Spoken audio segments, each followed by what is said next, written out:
Buenas noches, licenciada. Nuestro grupo está integrado por Delgado Rivera María Emilia, Mera Mendoza Melanie, Mera Quijije Catherine, Prado Gutiérrez María José, Salazar Colobón Jessica, Ureta Figueroa María, Valencia Tuárez Gema y quien les habla María Belén Alcíbar. El día de hoy vamos a hablar sobre la teoría de campo de Lewin.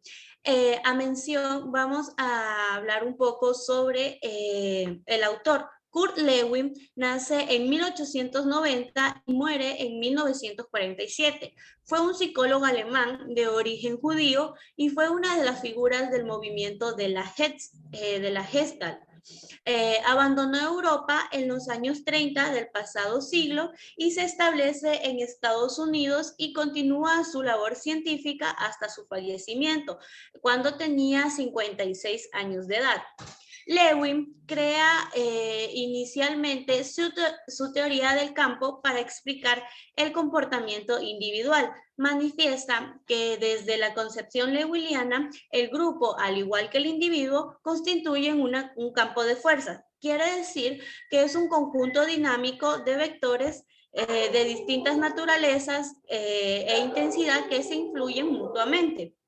Por lo tanto, los elementos de la teoría de campo tienen un mayor interés y aplicabilidad a nivel del grupo, en los que son los conceptos del yo social, la totalidad dinámica y el campo social.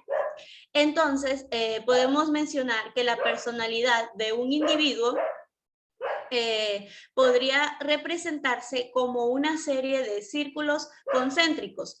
El más interno sería el yo íntimo, formado por los impulsos y vivencias más ocultas de nuestra vida psíquica. Y por otro lado, tenemos el yo social, donde se encuentran las normas, los valores y las actitudes que compartimos con los miembros de nuestro grupo. Es decir, lo que nosotros queremos reflejar a la sociedad o que la sociedad vea de nosotros. Y finalmente tenemos un nivel más superficial que estaría el yo público, donde la parte más visible de nuestra personalidad, del concepto yo social, se deduce a nuestra personalidad, nuestra manera de ser como individuos y tiene como parte importante el componente social. Es decir, somos el producto de nuestras relaciones con los grupos. La siguiente diapositiva, por favor. A continuación, hablaremos sobre Lewin y su formulación de una serie de proposiciones sobre las relaciones entre el individuo y el grupo. En primera instancia, tenemos que los grupos son una parte básica del espacio vital, un campo de fuerzas o ambiente que rodea al individuo. Por otra parte, como segundo punto, tenemos que el grupo es para el individuo un medio con el que logra la satisfacción de diversas necesidades. Como tercer punto, tenemos que el grupo constituye el marco de referencia del individuo, ya sea que lo oriente en su conducta, sus actitudes, su modo de pensar y que influya en él, en sus actos. Por último, tenemos que el individuo no puede dejar de formar parte de los grupos y estos con sus dinámicas siempre ejercerán un impacto sobre él. Como lo mencionaba, el grupo llega a influir en sus acciones en sus acciones del día a día. De la misma forma, la persona siente resistencia al querer salir del grupo o ya no ser parte de él, ya no ser miembro. El siguiente diapositiva, por favor.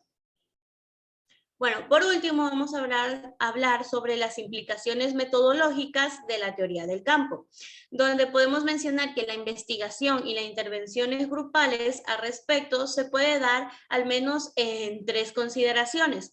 La primera consideración es que el grupo de campo de fuerzas para el sujeto, es decir, forma parte de su espacio vital y el grupo también tiene su propio campo de fuerzas, su propio espacio vital interno y externo.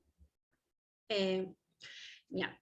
Esto implica que el estudio del grupo debe de abarcar tanto las relaciones internas entre sus miembros, ya sean la comunicación, el liderazgo y la cohesión que deben de existir dentro del grupo y de su organización o de su organización.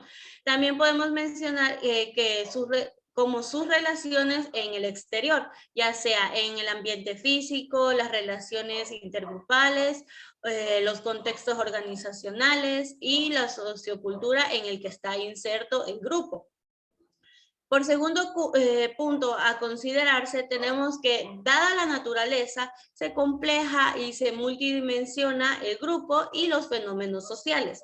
Su abordaje ha de ser multidisciplinar, es decir, que se crean equipos multiprofesionales para abordar determinadas tareas. Se implantan titulaciones universitarias que combinan la formación en distintas disciplinas. Se habla de problemas socioeducativos o sociosanitarios. Por último punto a considerar, tenemos la comprensión de las leyes de la dinámica social, el cual de manera social y grupal, el cual implica comprometerse de fondo con la realidad a la que se pretende estudiar. Así, ya sea realizando las investigaciones sobre el terreno mismo en el que se desea manifestar los fenómenos. El grupo es un objeto ideal para la investigación y acción, es decir, el individuo o subgrupos que actúan en el seno del grupo o de los colectivos mayores como organizaciones y comunidades. Esto ha sido todo sobre nuestra exposición. Espero haya sido de su agrado y tengan buenas noches. Gracias.